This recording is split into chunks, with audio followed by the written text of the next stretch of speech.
Yes, welcome back. This is the Touchline show right on 1254. And as promised, in the second segment of the show, we have interviews.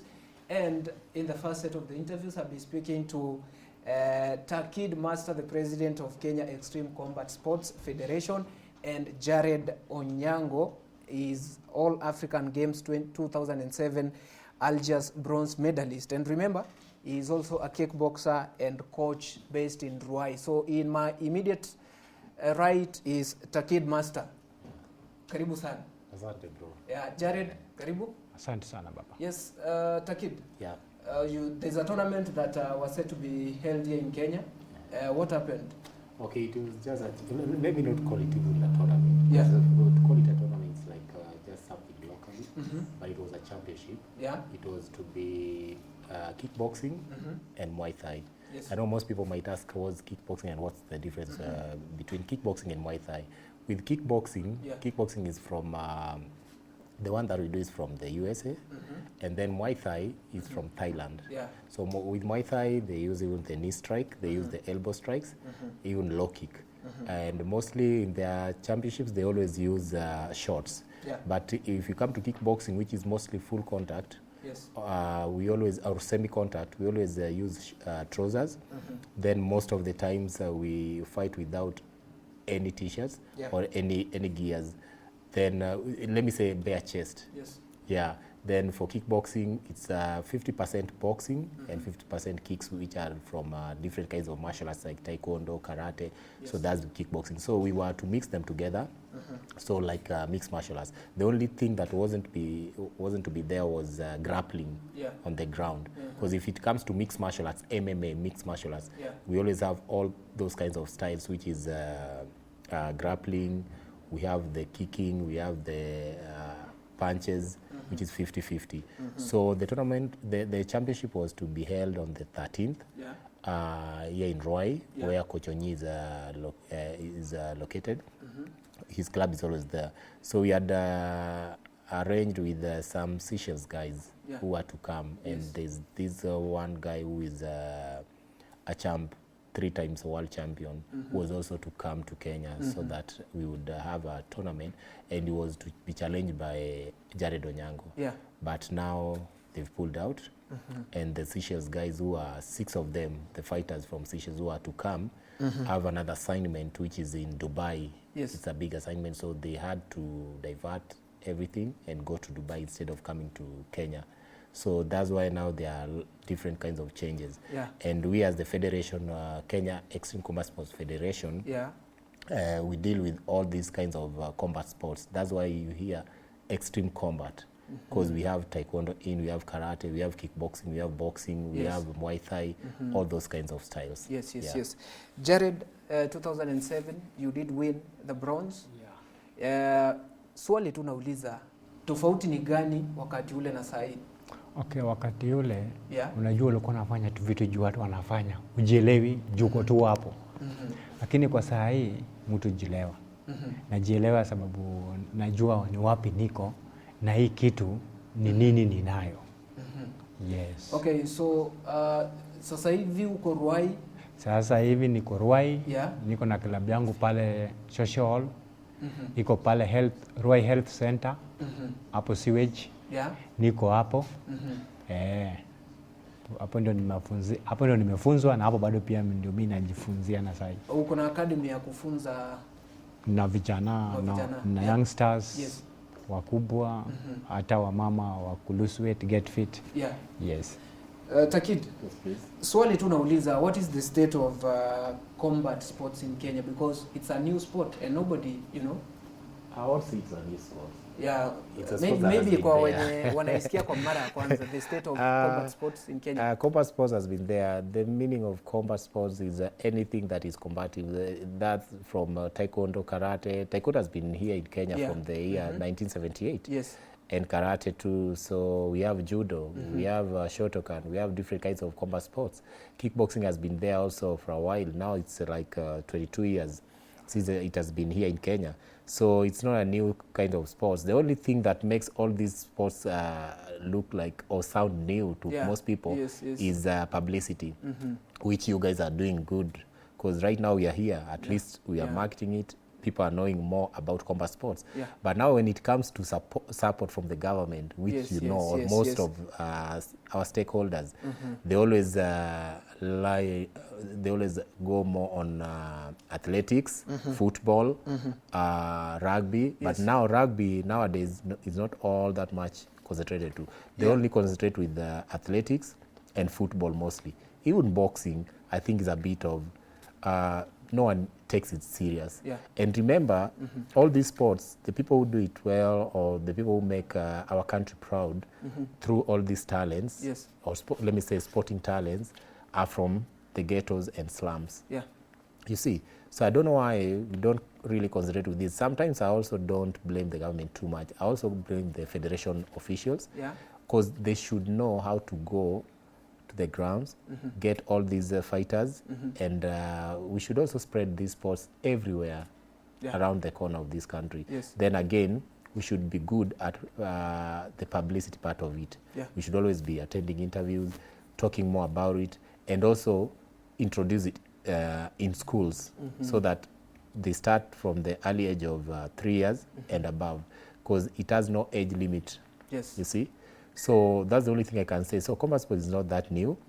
And the reason why I call it Kenya Extreme Combat Sports, I'll repeat again, is because it has all these kinds of different kinds of martial arts, which we have kickboxing, we have taekwondo in it, we have karate in it, we have boxing in it, we have wushu, we have Muay Thai, we have Kenpo. All these kind of sports come together.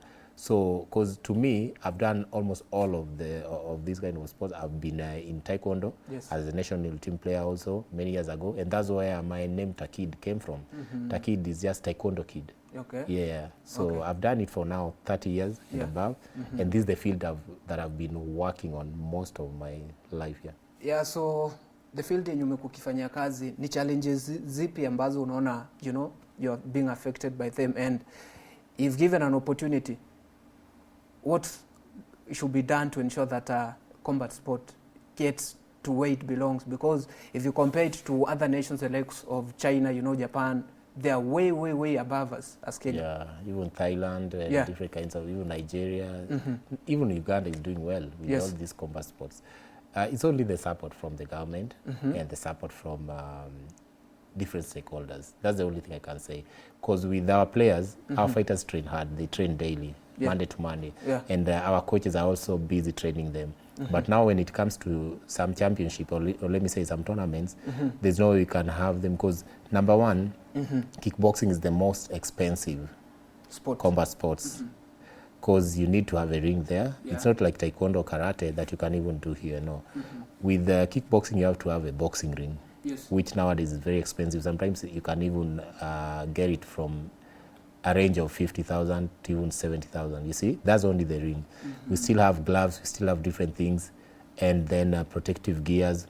You must have, we have a lot of things there. So if you can't get maybe less than 500K, or if less, maybe 300, there's no tournament you can arrange for kickboxing for sure, or even Muay Thai.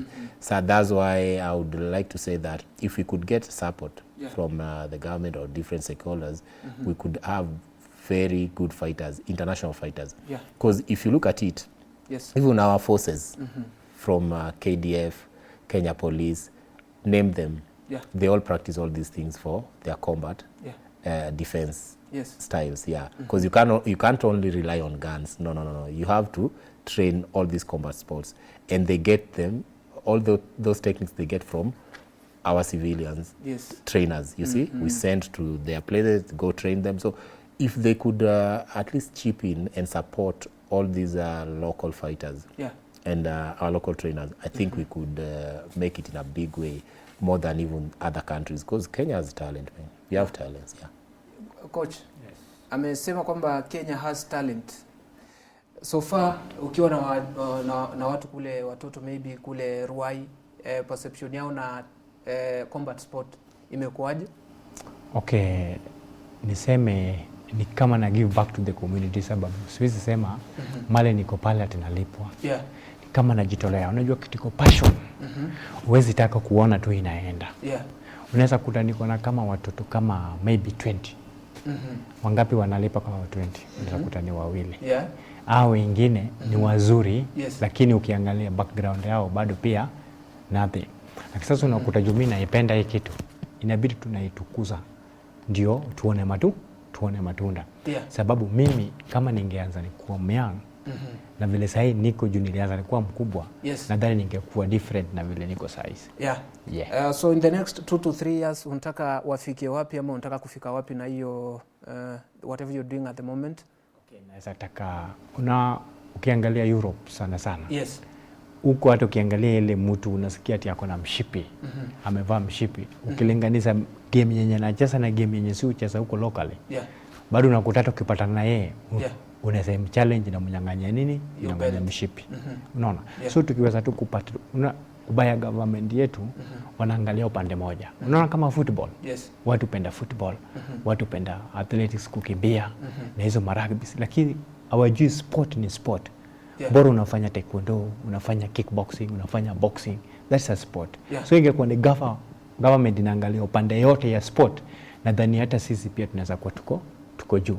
Sababu mara mingi una government wanaangalia upande moja. So wangekuwa wanaangalia kila mali sport yoyote yenye mtu anafanya, nadhani tunaweza kuwa tuko mbali sana. Takid amesema kwamba side moja ndio inaangaliwa.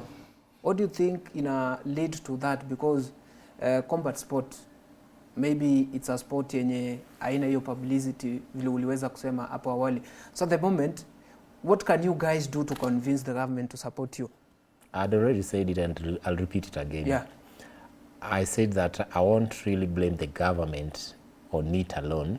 I'll also blame another government, which is the federation officials, from the president, vice chairman technicals, secretary generals, competition secretaries, all of them. I'll blame them. Because you see, it's always, what do I get from these? Most of them are not passionate on what they are doing. Most of them are after what they'll achieve on these. They don't look at our fighters' future. You see, they only look at what they are achieving at that moment. Some people would even get sponsorship from different stakeholders. Instead of getting us different kinds of tournaments, they would even end up using all these money for their own benefits, you see. So sometimes even if we blame the government, you know, I can't come to you if I haven't known what you're good at.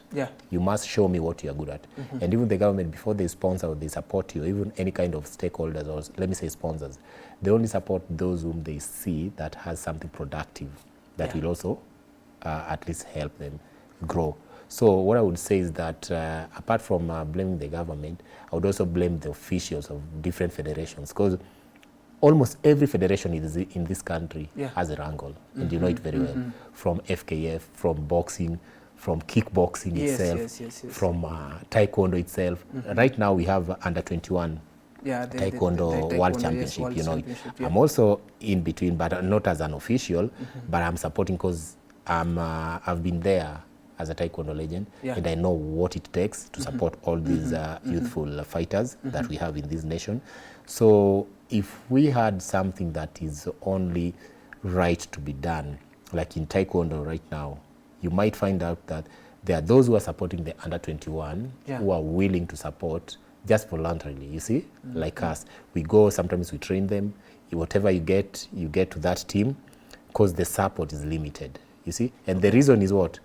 Corruption that is in between the leaders. So all these things are the things that are pulling us back as the federations or as sporting federations in this country. So I won't blame that, oh, you see, because if you're united and you guys are doing something that is being seen even with the government itself, and there are no wrangles, you guys will be supported. So I think it's high time that we as federation officials, from the president to the competition secretary, vice chairman technical, and secretary general, we should come together, do something that is being seen that we are only fighting on the benefits of what? Our fighters, not us. Okay, coach. Tournament yenye ingefaa kufanyika, amesema kutakuwa na changes. Where do you go from there now? Okay, sasa nadhani tumekuwa akuji maybe coming next year. Ndio sasa tupange vile ni atarudi ama sisi atatu invite. Yeah. Yes. For somebody wanting to join combat sports, unaweza mwambia nini? Namwambia karibu sana, hii sport inasaidia. Yeah. Tena sisi wale tunajua maybe hata kuna mwenye leo maybe ndiye ananiangalia anashindwa ala kumbe huyu jamaa fanya kickboxing. Sababu mimi niko tu hambo. Si watu kuchokozana. Sababu ni kulingana ile kitu mimi najua. Yeah, ni kitu mbaya tukikosiana inazaleta madhara. Takid, your parting shot as we finish. Okay, it's good for all of us. And mostly as parents, I always say that if any talent that your kid has, please support them. Because we start any kind of combat sports at the age of 3 years, which is from the kindergarten and above. And the least, let me say the oldest would be around even 70s that we train. Because it's good for fitness, general fitness I mean. It's also good for your self-defense. And also it's for mind, body and soul. It's always good even for your studies and everything. Because if you are a martial artist, number one, you should be the best peacemaker ever. And that's why it's saying that we have discipline, we have self-control, we have humility, but only if attacked. Because we don't train martial arts to attack others. We only train martial arts to defend ourselves and our nation. That's the main thing for martial arts. And if you want your kid to be disciplined, for sure, enroll them and do martial arts. It's the best thing for discipline ever. So that's the only thing I can say. Then whoever wants to train should not come with the motive of training just to harass others, to kuenda hapa nje kupiga watu ngeta, yani no such things. We should be the best peacemakers and we should know what to be done. You see? Yeah. You only defend yourself with martial arts only if your life is in extreme danger. You just don't just use it. Because we also have rules that govern us. If you fight someone, you'll be jailed for 7 years or even above. I think that will do. Gentlemen, thank you for coming. I think we'll have to find another time. I invite you guys, we talk more about combat sport because it's a wide topic. We cannot finish it at the moment. Okay. That will do for the first segment of the interviews. Coming up after this short commercial break, I'll be speaking to Mr. Munya, the CEO of Worldwide Soccer Scholarships. He is already in studio, so stay tuned for that interview coming up for you. Keep it the Touchline.